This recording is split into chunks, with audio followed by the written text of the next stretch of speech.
Boy, do we have many rankings here from Ocarina of Time, and we're starting with something we haven't done before. The mini-boss ranking. Here you will find some of the most famous and memorable mini-bosses in the series. We're the ones of Triforce, and here they are.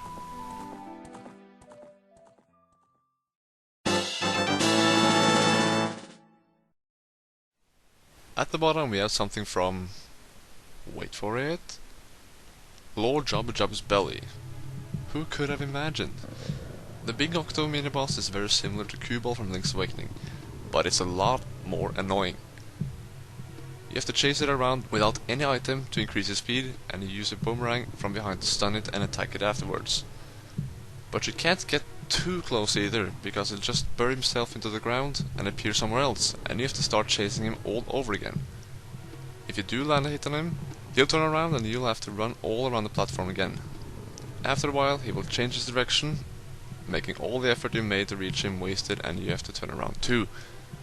And to make things worse, there are also spikes on the platform. It's a long and annoying fight, and that's why he's at number 5.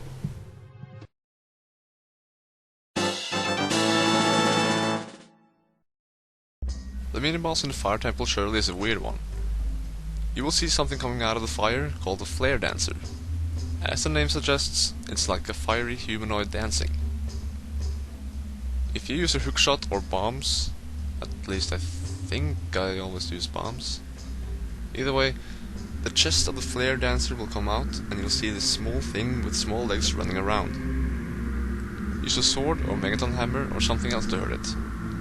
After a few hits, it'll jump into the fire and the flare dancer will appear again, but this time in another color, which is kinda cool. Even though you have to run around the block in the middle to attack the little thing, it's nowhere near as annoying as Big Octo. Therefore, this is our number 4.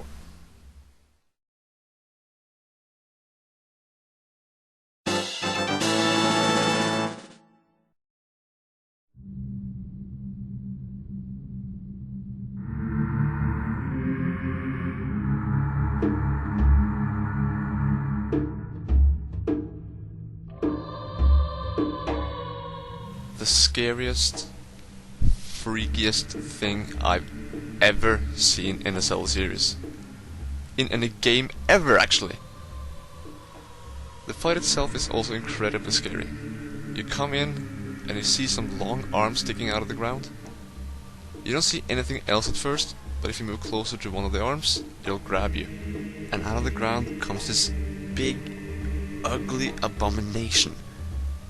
Just look at it. It's a big white thing covered in blood, has an incredibly long neck that stretches out towards the ceiling, and the whole figure is just so damn creepy. He's only vulnerable in his face, so you can't do anything until he bows down his head to bite you. As soon as you've landed enough hits on him, he'll bury himself down again. And guess what? He won't appear until you get caught in one of his hands again. Being caught in one of his hands while he slowly moved towards you to bite you, or even eat you, or whatever he does, was probably the scariest thing I ever had to do in a Zelda game. He isn't exactly less scary when he dies either. Just look how his head slams to the ground. Again, the scariest, freakiest thing I've ever seen in the Zelda series. But we love him for that.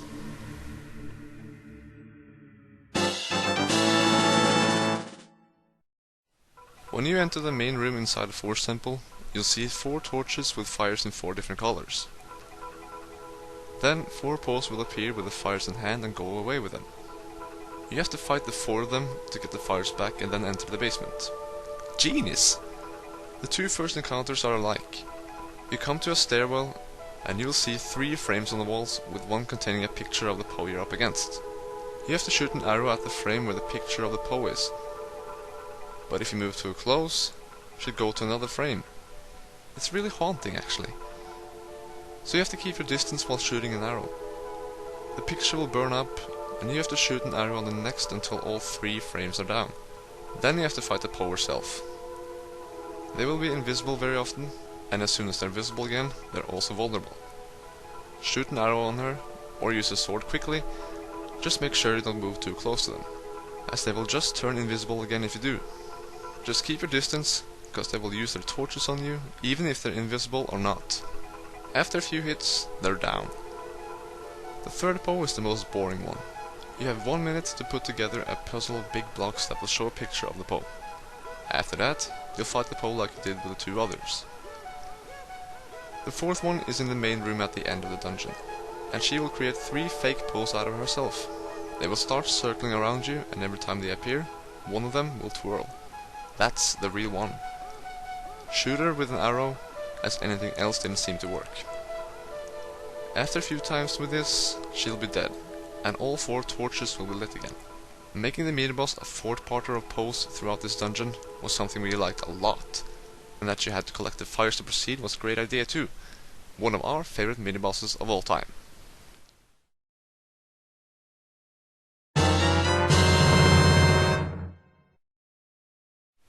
Of course! Who else will be on top? And who would have ever thought that the best mini-boss of all time would be inside the freaking water temple? Everyone remembers Dark Link. Everyone's favorite is Dark Link. Not only is the fact that you're fighting a dark version of yourself awesome, but the atmosphere and symbolism inside this room was awesome too. So we enter this room, only it isn't a room. It's a place as big as your eyes can see, filled with shallow water, some ruined structures here and there, and a tree on a small island in the middle. All you're thinking is, what? What is this place? And you walk up to the tree, and there's nothing there. You walk to the other side of the room, only to find out that the door is locked behind bars. You look around some more, and then back at the tree. And then you notice something. Something that wasn't there just a few seconds ago. Something dark. Something like a shadow against the tree. Something you're not sure of. You can't even see it reflecting in the water, like the tree does. And so you move on, to see what it is. And it moves towards you, and that music starts. You are now fighting a dark version of yourself that moves on its own and can parry many of your strikes. It's freaking Dark Link! The most embarrassing thing it does to you is jump up and stand on your sword when you try to thrust him. Each time you land a hit on him, he'll fall through the ground, and another one comes, even darker than the previous one. If you choose to use your sword, you're up for one of the toughest and most fun battles in the whole series.